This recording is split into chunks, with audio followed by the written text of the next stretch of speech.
अस्सलाम वालेकुम। मुझे पता है बहुत दिन हो गए, बल्कि साल ही हो गया है कि मैंने कोई नई वीडियो अपलोड नहीं की थी अपने चैनल के ऊपर। एक छोटा सा मिसहैप हो गया था किसी रीज़न की वजह से। मैं अपना पुराना जो मेरा चैनल है स्ट्राइविंग फिजियोस, जिस पे मैं पहले वीडियो डाल रही थी, उसमें मैं वीडियो नहीं डाल पा रही थी, और अब दोबारा उस पर वीडियो आएगी भी नहीं। तो अब मैंने ये नया चैनल बनाया है, ठीक है, ये मेरा ही चैनल है। इस पे अब मैं आगे वाले टॉपिक्स की वीडियो कंटिन्यू करूंगी। लास्ट उस पे मैंने लाइन ऑफ ग्रेविटी की वीडियो डाली थी, तो अब इंशाल्लाह आपसे रेगुलर वीडियोज आएंगी और इसके आगे जो है इस चैनल पे मैं वीडियोज जो है वो अपलोड करूंगी। अच्छा जी, बिस्मिल्लाहिर्रहमानिर्रहीम, स्टार्ट करते हैं। अगला हमारा जो टॉपिक था दीना गार्डनर का, वो है बेस। ठीक है, कि बेस क्या है, बेस क्या होती है, इसकी क्या इंपॉर्टेंस है, दीना गार्डनर ने इसके बारे में क्या लिखा हुआ है। ठीक है, सबसे पहली बात है कि दीना गार्डनर में ये बात लिखी हुई है कि base as applied to a rigid body is the area, ठीक है, by which it is supported. ठीक है, सॉरी ये एरिया है, मुझसे गलती हो गई, area bye which it is supported. मतलब कि कोई भी चीज, चाहे वो ह्यूमन हो या वो नॉन लिविंग ऑब्जेक्ट हो, जिस भी चीज पर वो रेस्ट कर रही है या जिस भी अपने एरिया पर वो सपोर्टेड है, ठीक है, वो सारा एरिया जो जमीन से लगा हुआ होगा या जिसकी मदद से वो चीज सपोर्टेड होगी, वो बेस कहलाएगी। उसके बाद दीना गार्डनर ने एग्जांपल दी कि अगर हम एक क्यूब की एग्जांपल लें, ठीक है, तो उसका वो वाला सरफेस एरिया या उसकी वो वाली जगह, ठीक है, जो जमीन के साथ लगी हुई होती है या ठीक है जिसने उसको सपोर्ट किया हुआ होता है, वो बेस है। ठीक है, in case of cube the face on which it rest is called its base.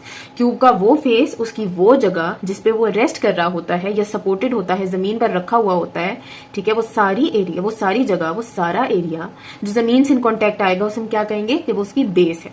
फिर उसने एक एग्जाम्पल दी चेयर की, कि चेयर के सिनेरियो में बेस क्या है, तो वो सारा सरफेस एरिया जो उसके चारों, जो उसके चार चेयर के 4 लेग्स होती है ना, अगर हम उसकी 4 लेग्स को लाइन लगा के ड्रॉ करें तो एक स्क्वायर बन जाएगा। ठीक है, ठीक है, अब ये वाला जितना एरिया है ये उसकी बेस है। ठीक है, अब अगर हम ह्यूमन बॉडी की आगे दीना गार्डनर ने एग्जांपल दी कि हम ह्यूमन बॉडी में इसको कैसे लेते हैं, तो उसने कहा कि in human body in lying position, जब कोई भी ह्यूमन, कोई भी इंसान लेटा हुआ होता है, लाइंग पोजीशन में होता है, तो उसकी बॉडी का जितना पीछे वाला हिस्सा है, ठीक है, जितनी बैक है उसकी, उसकी कमर, ठीक है, उसकी कमर, उसके हिप्स, उसकी टांगे जो बेड के साथ लगी हुई है ना, उसको वो उसका बेस है। ठीक है, वो उसकी सपोर्ट है। तो उसने बात की कि human body in lying position the posterior aspect, human body का वो पूरा पोस्टीरियर एस्पेक्ट जो बेड के साथ लगा हुआ होगा, वो उसकी बेस है। ठीक है, और सेकेंडली लास्ट उसने बात की कि स्ट्राइट स्टैंडिंग में जब एक ह्यूमन खड़ा हुआ होता है, तो उसकी दोनों पाँव के दरमियान जितना एरिया आएगा वो उसकी बेस है। ठीक है, उसके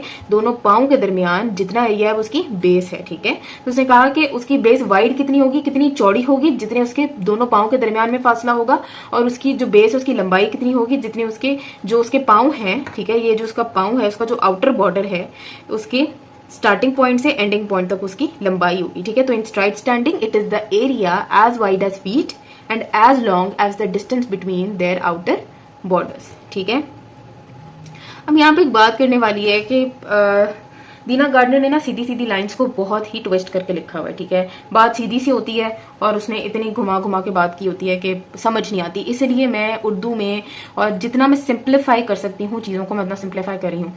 अब बेस को हम इतना बेसिक क्यों पढ़े हैं, या आप सब लोगों में से बहुत से लोगों के जहन में ये बात आई होगी कि यार ये तो बहुत आसान सी बात है, बेस में हम इतना, बेस पर हम इतना फोकस क्यों कर रहे हैं। अच्छा, जब हम आगे जाएंगे तो आपको इस बात का एहसास होगा कि ये हमारी बेस ही होती है जो हमारी स्टेबिलिटी के लिए इम्पोर्टेंट है, जो हमारी स्टेबिलिटी के लिए रिस्पॉन्सिबल है।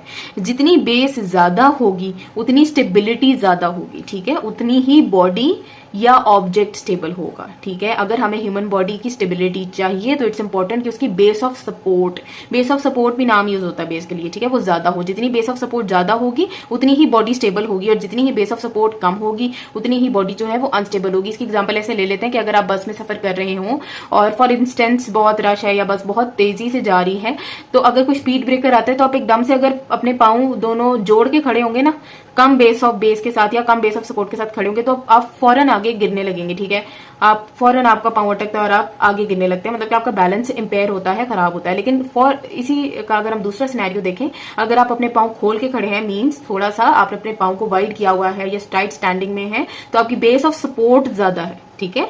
बेस ऑफ सपोर्ट ज्यादा होने की वजह से आप स्टेबल रहते हैं। जितनी आपकी बेस ऑफ सपोर्ट ज्यादा होगी आपकी स्टेबिलिटी उतनी ही ज्यादा होती है, ठीक है।